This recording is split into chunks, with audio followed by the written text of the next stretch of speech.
Members of the media, thank you for responding to our invitation to this afternoon's press conference.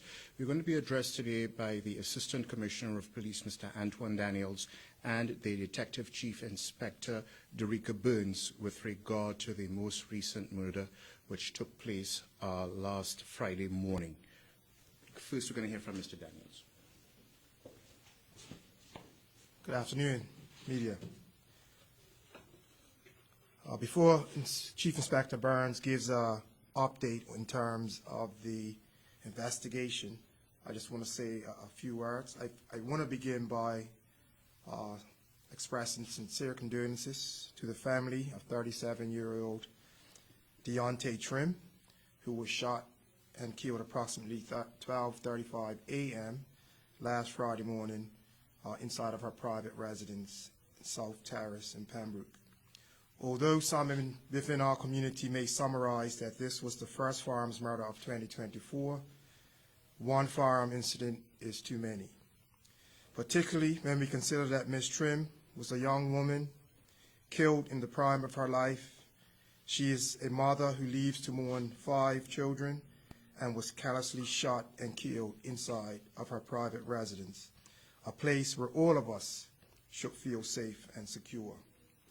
Information received by police thus far suggests that this was a targeted attack. Tragically, this is the 9th female to be murdered in Bermuda since 2008 and the 2nd since 2020 with the use of a firearm. Now, before I hand over to Mrs. Burns, I just wanted to go on real quickly about our upcoming weekend. Later this week, obviously, we are expecting lots of people to be in and about celebrating both Heroes Weekend and the multiple carnival events that are scheduled to take place. The police service have worked in partnership with many of the Soca Fete promoters and organizers and have put in a number of safety measures in an effort to keep the community safe and minimize the risk of harm to our revelers. I take this opportunity to wish everyone a safe and joyous time. However, I'm reminding everyone to be responsible, as the BPS will have multiple officers on duty, on patrol on our roads, in and around the various functions, and we will be exercising our powers to reduce instances of violence. Another important point that I neglected to mention up front was around 6 p.m. last Wednesday evening, our officers recovered what we believe to be another live firearm.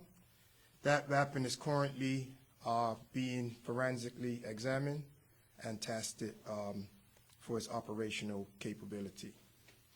I'll hand over to Ms. Derica Burns, Chief Inspector Derica Burns, to give you a specific update on the particular murder of Ms. Trimm. Just before we hear from Ms. Burns, members of the media, I need to ask that you keep your questions specific to the murder investigation. We will have further information regarding the Heroes Day weekend coming down the pike. Good afternoon. The Bermuda Police Service can now confirm the identity of the woman who was tragically murdered last week as 37-year-old Diante Trimm. Ms. Trimm, as Mr. Daniels mentioned, is a mother of 5 between the ages of 9 and 19. She was shot around 12:30 a.m. on Friday, the 7th of June, at her residence in Pembroke Parish. Despite immediate medical intervention by police officers and emergency technicians, she later succumbed to her injury at the hospital. Our thoughts and condolences go out to the family and friends of Ms. Trimm at this extremely difficult time. This incident marks the 2nd murder in Bermuda this year, but the first death involving gun violence.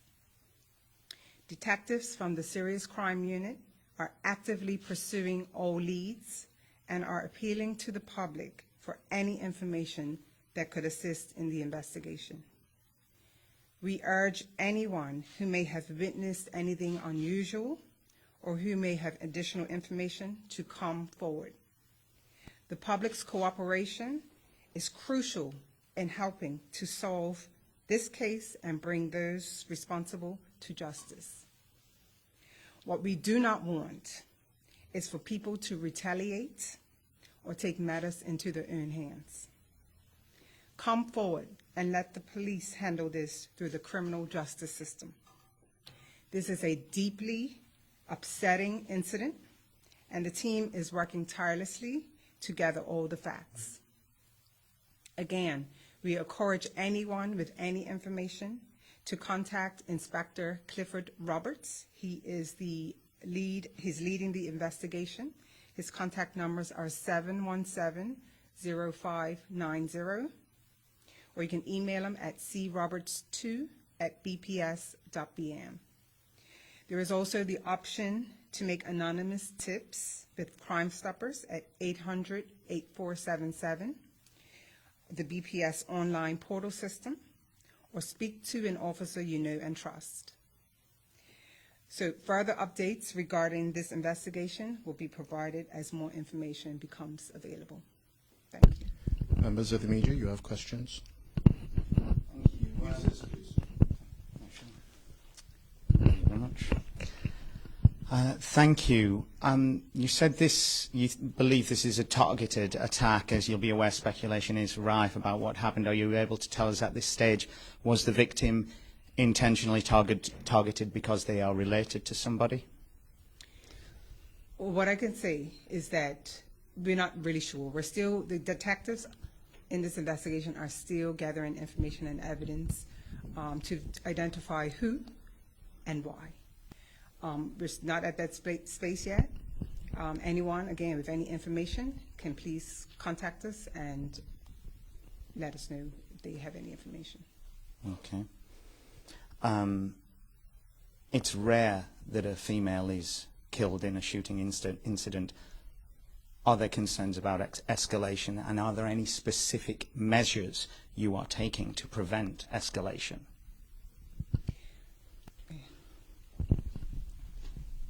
Yes, as I said, in relation to this weekend, we have extra officers in and about the community, particularly in the North Hamilton area where this incident occurred. As you will remember, at the beginning of May, we had another shooting down in Middletown.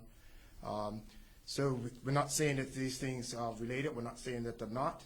But because these incidents are in specific areas in North Hamilton, that we are targeting those areas for higher engagement. Obviously, we got all our legal powers in place in terms of stop and search. So yes, we are doing a number of things differently, and we have stepped up our patrols. Okay. Do you think that a visible, consistent police presence helps to deter violent crime, or do you think perpetrators simply wait for the opportune time? I think it's both. I think obviously when you see a high-profile crime or incident occur, we step it up. In the last 2 or 3 years, we had an operation called Cypress, and what we noted during that operation after the shooting in Middletown is that calmer heads prevailed. Another tactic we're noticing as well from some of those who may commit crime or like to commit crime is what they are waiting. They know that the police step up patrols directly after a serious incident, so they are waiting to take their revenge when persons are less likely to expect it. So we are working around that. We're trying to use a number of measures to recognize where the high-risk areas are.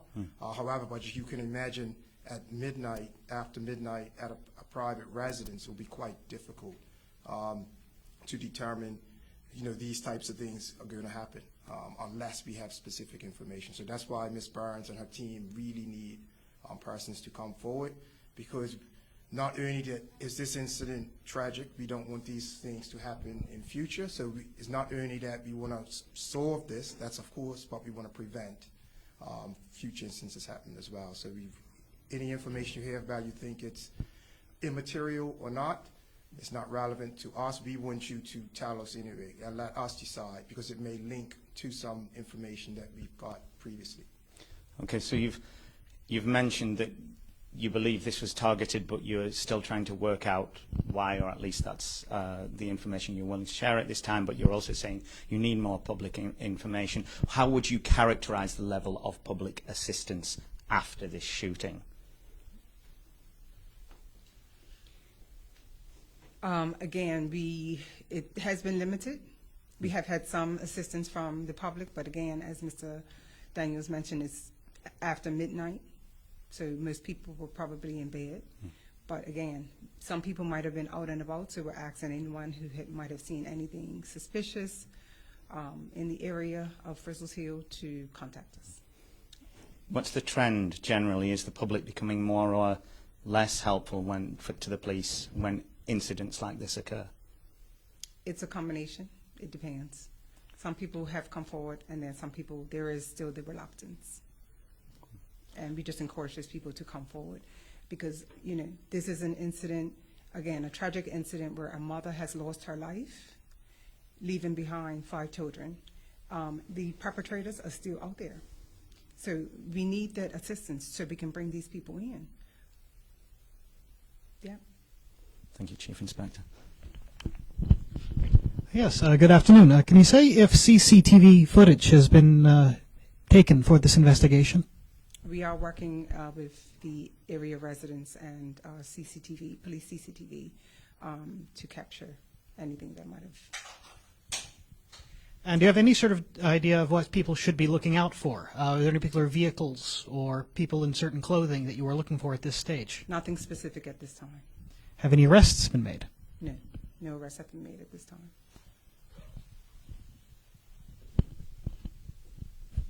Thank you, members of the media, for your participation this afternoon. We always appreciate that.